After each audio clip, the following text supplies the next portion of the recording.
Assalamualaikum warahmatullahi wabarakatuh. Alhamdulillahirabbil alamin. Alhamdulillahilladzi arsala rasulahu bil huda wa dinil haq liyudhhirahu 'ala dini kulli walau karihal musyrikun walau karihal kafirun walau karihal munafikun. Segala puji bagi Allah yang telah mengutus Rasulullah Muhammad SAW membawa dinul haq al-Islam, dan Allah berjanji akan memenangkan dinul haq ini meskipun orang musyrik tidak menyukainya, orang kafir tidak menyukainya, dan orang munafik tidak menyukainya. Asyhadu an la ilaha illallah wa asyhadu anna Muhammadan abduhu wa rasuluh. Allahumma sholli wa sallim wa barik ala sayyidina Muhammad wa ala alihi wa ashabihi wa man tabi'ahum bi ihsani ila yaumiddin. Salawat dan salam kita sampaikan kepada manusia terbaik di dunia, junjungan kita, suri tauladan kita, yang telah mengorbankan hidupnya untuk menjadi penyambung wahyu dari Allah kepada kita semua manusia, sehingga kita bisa melihat jalan yang benar, jalan kembali ke tempat bapak kita di surga, Nabiullah Adam alaihissalam. Sholawat ini kita sampaikan kepada Rasulullah Muhammad SAW, juga kepada keluarga, sahabat, tabi'in, tabi'in, dan seluruh pengikutnya, dan semoga kita semua menjadi pengikut beliau yang kelak mendapatkan syafaat di yaumil qiyamah. Amin. Teman-teman yang dirahmati Allah, pada seri sebelumnya, yaitu seri pertama di Watiman ini, kita membahas pasal akhir zaman, pembuka. Yang disebut akhir zaman, masih ada yang ingat? Akhir zaman itu mulai kapan? Mulai Rasulullah Muhammad SAW diutus, itu yang disebut akhir zaman. Sejak Rasul diutus sampai kiamat itulah akhir zaman. Jadi jangan ditanya, akhir zamannya kapan? Ya sekarang ini, akhir zaman itu sudah. Sejak zaman Rasul itu sudah masuk akhir zaman. Nah, di akhir zaman itu sudah kita bahas di pertemuan kemarin, terbagi beberapa fase. Ada 5 fase, tidak perlu kita ulang lagi di sini. Nah, di antara akhir zaman itu juga ada awal zaman. Kita tidak akan bisa memahami secara sempurna akhir zaman kalau kita tidak mempelajari awal zaman, kan begitu. Karena seperti di preview juga sudah saya sampaikan bahwa sejak awal zaman sampai akhir zaman itu ceritanya ya cuma 2 itu, hak dan batil. Maka nanti kita akan menemukan mulai dari awal zaman, tengah zaman, sampai akhir zaman itu ya cuma 2 itu, hak dan batil. Dan kita hari ini insya Allah akan fokus di awal zaman. Ini rada aneh, dibalik ya. Kemarin akhir zaman, sekarang awal zamannya. Kenapa? Karena judulnya pasal akhir zaman, kan begitu. Baik, teman-teman yang dirahmati Allah, kalau kita membahas awal zaman, tentu saja kita membahas Nabiullah Adam diciptakan. Allah telah menceritakan di dalam Al-Baqarah ayat 30, yang bawa Al-Quran monggo silahkan ikut dibuka. A'udzubillahi minasyaitonirrajim. Wa idz qala rabbuka lil malaikati inni ja'ilun fil ardi khalifah. Wa idz, dan ingatlah itu artinya pelajarilah. Dan pelajarilah. Qala rabbuka, ketika Rabbmu berfirman, lil malaikati, kepada malaikat. Pelajarilah ketika Allah berfirman kepada malaikat, firman yang apa?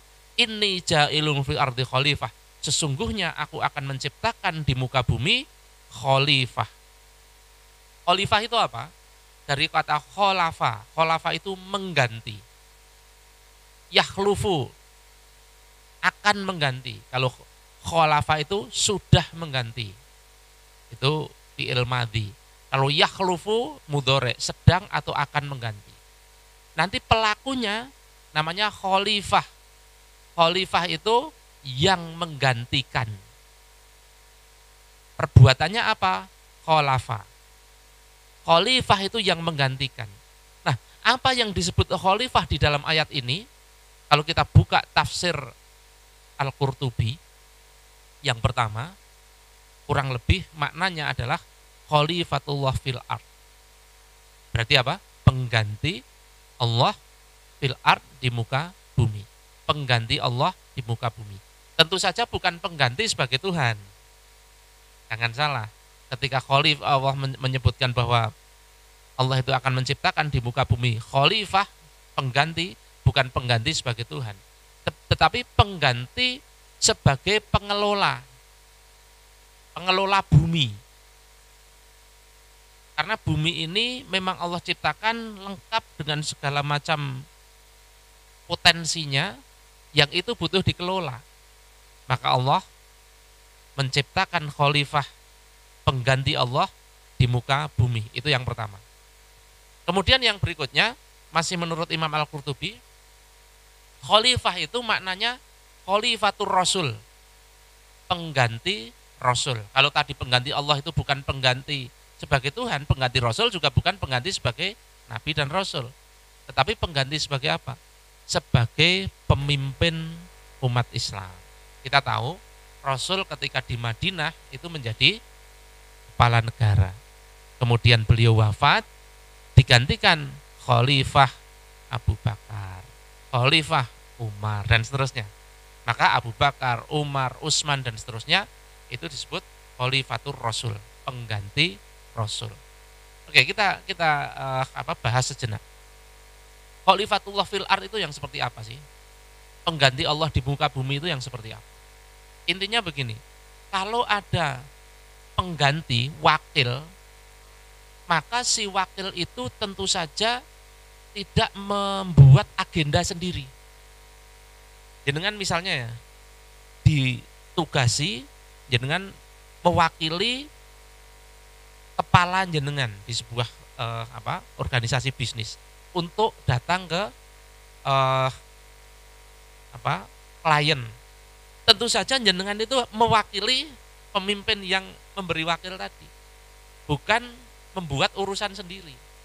Maka ketika Allah menyebutkan kita ini adalah khalifatullah fil ard, artinya apa? Kita itu mewakili Allah. Sebagai wakilnya Allah, tentu saja kita tidak membuat aturan sendiri. Kita mengikuti aturan yang mewakilkan kepada kita. Maka disebut khalifatullah fil ard itu ketika mengelola bumi dengan aturan Allah. Sebagai apapun. Misalnya panjenengan sebagai kepala rumah tangga, ketika mengelola keluarga dengan aturan Allah, membimbing anak istri dengan aturan Allah, itu berarti dia sudah menjadi khalifatullah fil ard dalam bidang rumah tangga, kan begitu. Kemudian kalau dia menjadi kepala sekolah misalnya, kemudian mengatur sekolah ini sesuai dengan apa yang Allah inginkan, maka sudah menjadi khalifatullah fil ard.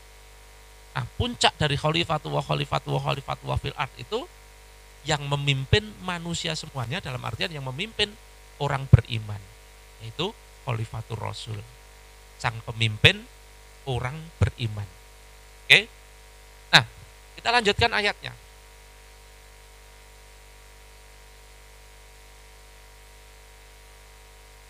Qala ataj'alu fiha ma yusitu fiha wa yasfikut dima. Berkatalah para malaikat setelah Allah berfirman akan menciptakan di muka bumi seorang khalifah. Malaikat bertanya, ataj'alu fiha ma yufsidu fiha. Apakah engkau akan menciptakan di sana ma yufsidu fiha, seseorang yang membuat kerusakan di sana, wa yasfikut dima, dan menumpahkan darah di sana. Ada yang aneh gini. Ketika malaikat itu dalam tanda petik ya, membantah Allah. Ya Allah kok akan menciptakan makhluk yang akan membuat kerusakan dan menumpahkan darah sih? Kan gitu. Padahal ini kan belum diciptakan kan. Baru ngomong pada malaikat, ya sudah diciptakan. Tetapi belum terjadi kan, masih di hadapan mereka. Bahwa aku akan menciptakan di muka bumi khalifah. Terus malaikat tanya, ya Allah kok kamu akan menciptakan makhluk yang akan membuat kerusakan dan menumpahkan darah di sana. Wa nahnu nusabbiku bihamdika wa nuqaddisu lak. Sementara kami senantiasa mensucikanmu, memuji namamu, malah begini. Kemudian Allah menjawab, qala inni a'lamu ma la ta'lamun. Allah berfirman, inni a'lamu, sesungguhnya aku mengetahui ma la ta'lamun, apa yang tidak engkau ketahui. Berarti yang diketahui malaikat apa? Bahwa pernah ada khalifah yang berbuat kerusakan di muka bumi, kan begitu kan? Pernah ada khalifah berbuat kerusakan di muka bumi. Nah, siapa khalifah yang berbuat kerusakan di muka bumi? Itu di dalam sirah Nabi Adam disebutkan bahwa sebelum Nabi Adam diciptakan itu ada bangsa Azazil. Bangsa Azazil itu bangsa jin. Yang pemimpinnya itu adalah Azazil. Azazil ini jin yang paling luar biasa, paling soleh, paling berilmu, paling dekat dengan Allah, luar biasa pokoknya. Kemudian ketika mengelola bumi itu, para jin pada zaman itu berbuat kerusakan. Menumpahkan darah. Darah jin kayak apa, Mas? Aku ya ora ngerti. Pokoknya ceritanya ngono. Pokoknya malaikat itu bertanya, menumpahkan darah, enggak usah tanya sama saya, darahnya jin seperti apa. Pokoknya berbuat kerusakan dan menumpahkan darah. Kemudian pada titik tertentu Allah menghendaki berakhirnya mandat para jin ini sebagai khalifah di muka bumi. Kemudian Allah kiamatkan bangsa jin itu. Kemudian diselamatkan satu yang paling berilmu, paling soleh yang namanya Azazil tadi. Kemudian diambil, ditaruh di langit pertama, kemudian berkumpul bersama malaikat.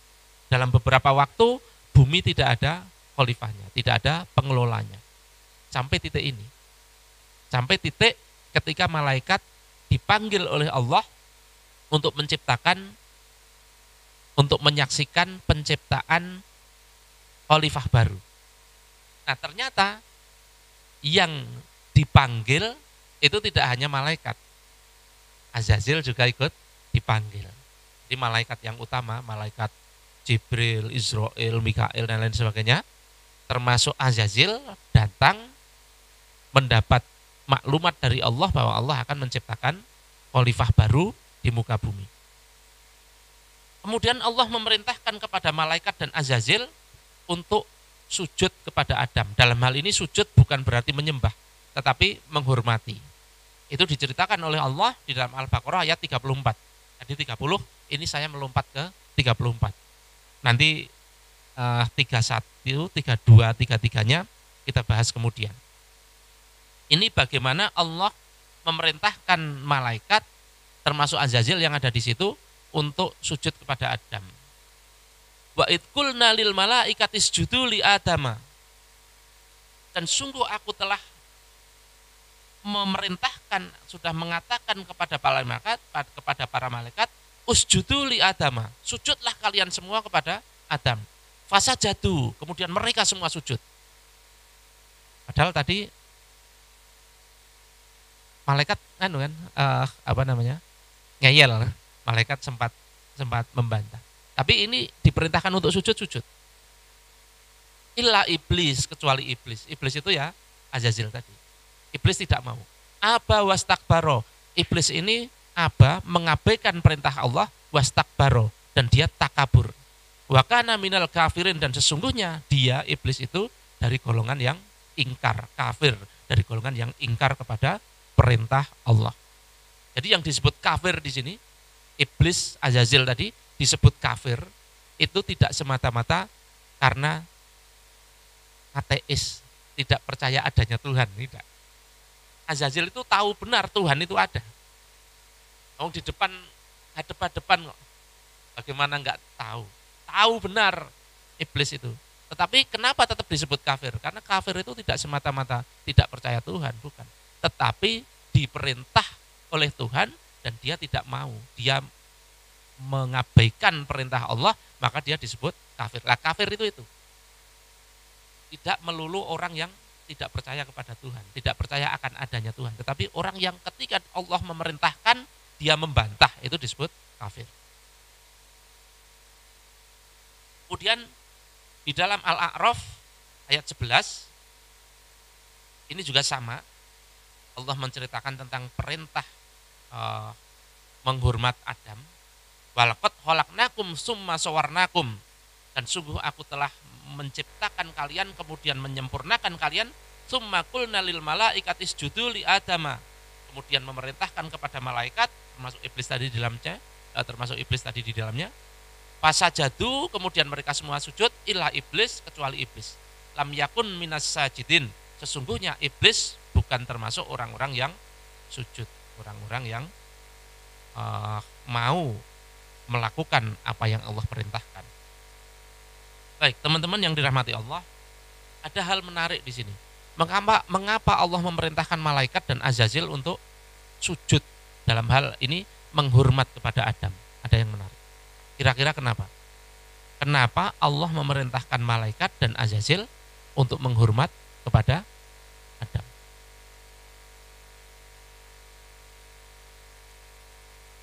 Kita lihat. Ketika Azazil itu diperintah, kemudian dia membangkang. Apa yang membuat dia membangkang? Allah ceritakan di dalam Al-A'raf ayat 12. Qala ma mana'aka alla tasjudu id amartuk. Berfirmanlah Allah, ma mana'aka alla tasjudu id amartuk. Kenapa kamu tidak sujud ketika aku memerintahkan kepadamu? Qala, iblis menjawab, ana khairum minhu. Aku lebih baik darinya. Khalaqtani min nar wa khalaqtahu min tin. Kau ciptakan aku dari api, sementara kau ciptakan dia Adam dari tanah. Jadi bagi Adam, bagi Azazil, bagi iblis itu lebih mulia daripada Adam. Kenapa? Karena diciptakan dari api, sementara Adam dari tanah. Logikanya Azazil, api lebih mulia dari tanah. Sekarang saya tanya sama jenengan, kalau menurut jenengan lebih mulia mana? Lebih mulia api atau tanah? Sama-sama. Terus kenapa kok memerintahkan untuk menghormat kepada Adam? Guyonannya gini.